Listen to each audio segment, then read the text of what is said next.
کی آیات کے زندہ مظاہر ہیں تمہارے درمیان. آگے جملہ ہے فرمایا اخترعنا من نور ذاتہ. اختراع ایجاد کو کہتے ہیں. جب آپ کوئی چیز بناتے ہیں تو دو طرح سے بناتے ہیں. ایک ایسی چیز جو پہلے سے موجود ہے اور آپ نے کاپی کیا ہے. ایک ایسی چیز جو پہلے کہیں نہیں ہے آپ نے زیرو سے بنایا ہے جس کو آپ کہتے ہیں ایجاد. لیکن جب انسان کوئی چیز ایجاد کرتا ہے تو ارد گرد موجود چیزوں سے استفادہ کرتے ہوئے وہ چیز ایجاد کرتا ہے. لیکن موجد وہی کہلاتا ہے, موجد وہی کہلاتا ہے. اس کو کہتے ہیں عربی میں اختراع. امام باقر علیہ السلام فرماتے ہیں کہ اخترعنا من نور ذاتہ. اللہ تبارک و تعالی نے اپنی ذات کے نور سے ہمیں ایجاد فرمایا, ہمیں ایجاد فرمایا. اور آگے وَفَوَّضَ إِلَيْنَا أُمُورَ عِبَادِهِ. اور اپنے بندوں کے معاملات ہمارے سپرد کر دیے. فَوَّضَ أُمُورَ عِبَادِهِ إِلَيْنَا. ہم اپنے بندوں کے معاملات ہمارے سپرد کر دیے. اب آگے فَنَحْنُ ہم وہ ہیں نفعل بِإِذْنِهِ مَا نَشَاءُ.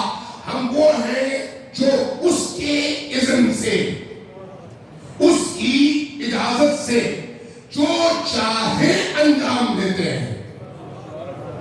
ایک امام, ایک معصوم جن کو ہم ائمہ اہل البیت کہتے ہیں, وہ آزاد نہیں ہیں, اللہ کے حکم کے تابع ہیں, لیکن ایسے تابع کہ ان کا ہر عمل, ہر ایکٹ اور ہر قدم وہی ہے جو اللہ چاہتا ہے, اللہ کے ارادے کے تابع.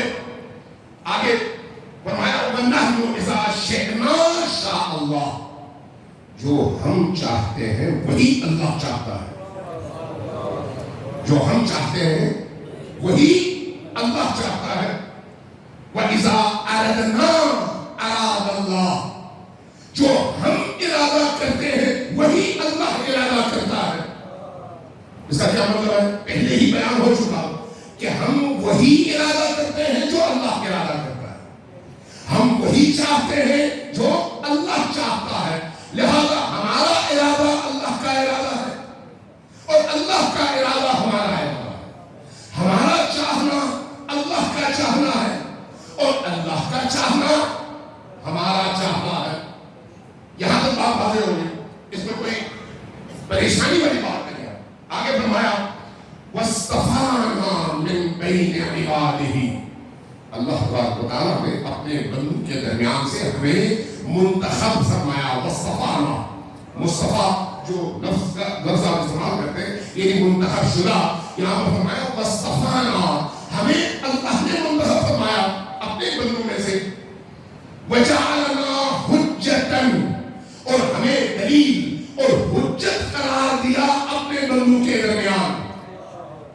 فی بلادہ, اپنی زمین پر, اپنے اس کائنات پر.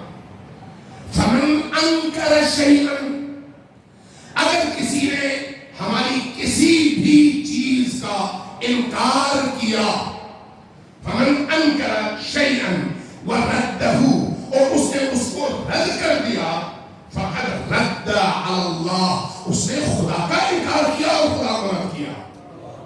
اس لیے ہم خدا کے نمائندے ہیں, ہم خدا کی حجت ہیں. یہ نہیں ہو سکتا کہ آپ تقسیم کریں کہ نبی کی ذات کا ایک حصہ ان کا ذاتی ہے, ایک حصہ خدائی ہے. ان کی ذاتی زندگی کے امور میں ہم آزاد ہیں, جیسے چاہیں کریں, وہ بھی ہماری طرح سے ہے. اور جو ان کا خدائی حصہ ہے اس میں ہم ان کے پابند نہیں. نبی ہو یا آل نبی, ان کا ہر ایکٹ بِإِذْنِ اللہ اللہ کے ارادے کے تابع ہے اور مشیت خدا کے تابع ہے.